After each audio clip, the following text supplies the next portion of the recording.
আসসালামু আলাইকুম রহমতুল্লাহি বারাকাতু।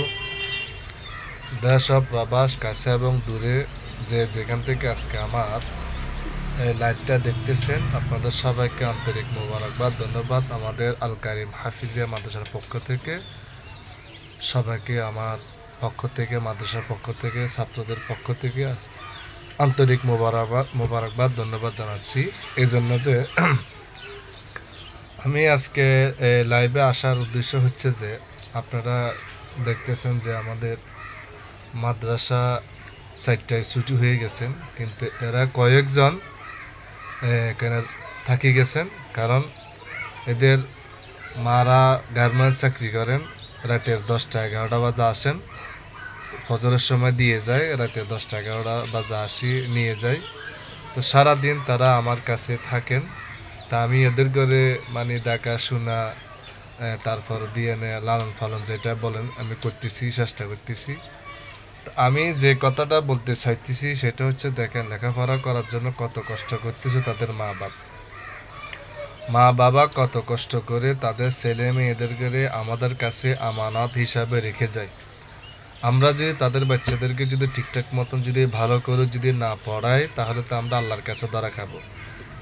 এই জন্য আপনারা সবাই দেখতেছেন এই যে ছোট্ট ছোট্ট মাসুম বাচ্চারা, কারণ ওনারা সকালবেলা দিয়ে যায়, রাত্রে আসে নিয়ে যায়, তাহলে পুরোটা দিন তারা আমাদের কাছে থাকেন। যদি আমরা চাইলেও তাদেরকে না পড়ায় থাকতে পারি, কারণ তারা তা দেখতেছেন না। কিন্তু অনেক ক্ষেত্রে আমরা শুনতেছি যে বাচ্চাদেরকে ঠিকঠাক মতন পড়াচ্ছে না, যত্ন নিচ্ছে না, আদর করতেছে না। তো আমার এখানে যতগুলা ছাত্র পড়ে আসে, আমি চেষ্টা করতেছি তাদেরকে যেন ভালোভাবে আদর যত্ন সহকারে যেন লেখাপড়া শিখাতে পারি। এই জন্য আপনারা সবাই তাদের জন্য দোয়া করবেন ইনশাআল্লাহ।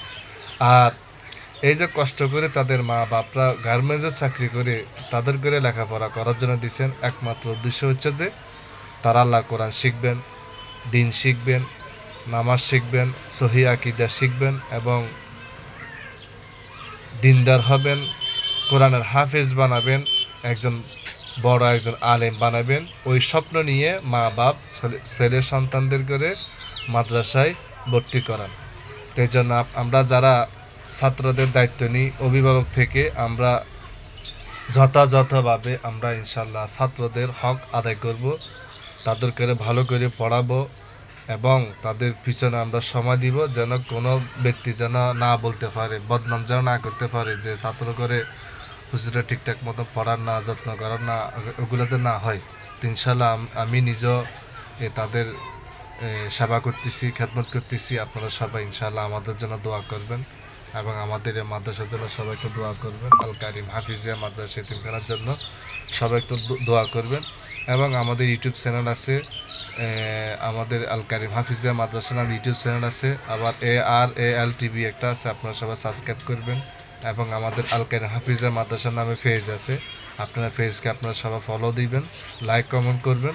আমরা যেন নতুন নতুন ভিডিও করে আপনাদের জন্য যেন ফাটাতে পারি। সবাই ইনশাআল্লাহ আমাদের জন্য দোয়া করবেন। এই কোরআনের ফাঁকিদের জন্য একটু দোয়া করবেন, ছোট্ট ছোট্ট মাসুম বাচ্চাদের একটু দোয়া করবেন। তাদের মা বাপ যে স্বপ্ন নিয়ে এখানে দিয়েছেন, আমরা যেন তাদের স্বপ্নটা যেন আদায় করতে পারি। ইনশাআল্লাহ আপনারা সবাই আমাদের জন্য দোয়া করবেন, সবার জন্য দোয়া করবেন। এখানে এক একটা ছেলের বাড়ি এক এক জায়গায়, বেশি এখানে যে কয়জন আছে এই কয়জনের ভিতরে তোমার বাড়ি কোথায়? ফরিদপুর। এটা তোমাদের বাড়ি ফরিদপুর। তোমাদের বাড়ি কোথায়? আমাদের বাড়ি হ্যাঁ রংপুর। তোমাদের বাড়ি কোথায়? বাঁশখালী। তোমাদের বাড়ি কোথায়? বাঁশখালী পাড়া, নোয়াখালী বলতেছে। এদের বাড়িও বাঁশখালী, টেকনাফ উকিয়ার এখানে। তা আপনারা দেখতেছেন এক একজনের জায়গায় এক একটা জায়গা। আর এই ছেলে যেটা দেখতেছেন হাবিব, ছোটবেলায় এর আব্বা মারা গেছেন গাড়ি অ্যাক্সিডেন্ট করে। ওর জন্য আপনারা একটু বেশি করে দোয়া করবেন, আল্লাহ তাআলা যেন তাকে কোরআনে হাফিজ হিসেবে কবুল করেন। এই ছেলেটার বাবা ছোটবেলা থাকতে একবারে আমার এখানে, ও 3 বছর বয়স থেকে আমার এখানে, এখন প্রায় 7 বছর হয়ে গেছে আমার এখানে পড়তেছেন। বাবা ছোটবেলা গাড়ি অ্যাক্সিডেন্ট করে মারা গেছে। কিরে সবাই দোয়া করবেন ইনশাআল্লাহ। আসসালামু আলাইকুম ওয়া রাহমাতুল্লাহ।